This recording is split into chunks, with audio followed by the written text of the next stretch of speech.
আপনারা ভারতীয় টিমকে আপনাদের সমস্ত সম্পত্তি লিখে দিন, কারণ ভারতীয় টিম কালকে সেই কাজটা করেছে যেই কাজটা আজ পর্যন্ত টি-20 ক্রিকেটের ইতিহাসে কোনো দলই করতে পারেনি। হ্যাঁ বন্ধুরা, হিস্ট্রি রিপিটও হয়ে গেছে আর হিস্ট্রি ডিফিটও করে নিয়েছে ভারতীয় ক্রিকেট দল। সবাই বলছিল আজ পর্যন্ত কোনো দল পরপর দুইবার টি-20 বিশ্বকাপ জিততে পারেনি। সবাই এও বলছিল যে কেউই আজ পর্যন্ত নিজের মাটিতে টি-20 বিশ্বকাপ জিততে পারেনি, কিন্তু ভারত কালকের ম্যাচে ইতিহাস গড়ে দিয়েছে। তাহলে আসুন বন্ধুরা, ভারতের ইতিহাস গড়ার কাহিনী শুনুন। আসলে কালকের ম্যাচে ভারত আবারও প্রথমে টসে হেরে যায়, আর না জানি কেন ভারত গুরুত্বপূর্ণ ম্যাচগুলোতেই বেশি করে টসে হারে, যার কারণে নিউজিল্যান্ড ভারতকে ব্যাট ধরতে পাঠায়। তারপর অভিষেক শর্মা হঠাৎ করে ফর্মে ফিরে আসে, আর এর কারণ হলো নিউজিল্যান্ড পাওয়ার প্লের মধ্যে মাত্র এক ওভারই স্পিনার বোলার করিয়েছিল। আর সঞ্জু ভাইয়ের ব্যাপারে তো আপনারা আগে থেকেই জানেন, সে সেমিফাইনালে যেমন খেলা শুরু করেছিল তেমনি খেলা শুরু করে কাল। তাই ভারত 98 রানের পার্টনারশিপ করে ফেলে শুরুতেই। হাফ সেঞ্চুরি করে অভিষেক শর্মা আউট হওয়ার পর ঈশান কিষান খেলতে আসে, আর ঈশান কিষান এসে নিজের প্রোগ্রাম আবারও শুরু করে দেয়। এরই মধ্যে সঞ্জু ভাই নিজের হাফ সেঞ্চুরি পূরণ করে ফেলে। ঠিক তার কিছুক্ষণ পরেই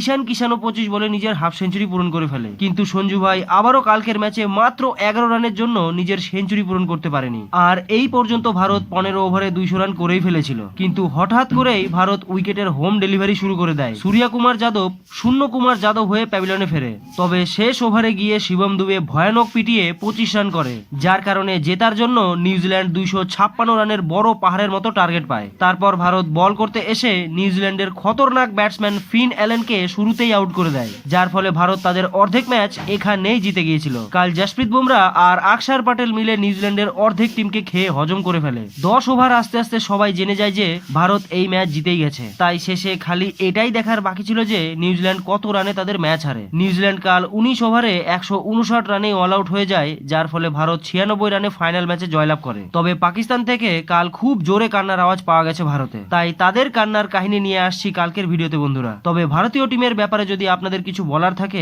নিচে কমেন্ট করে অবশ্যই জানাবেন।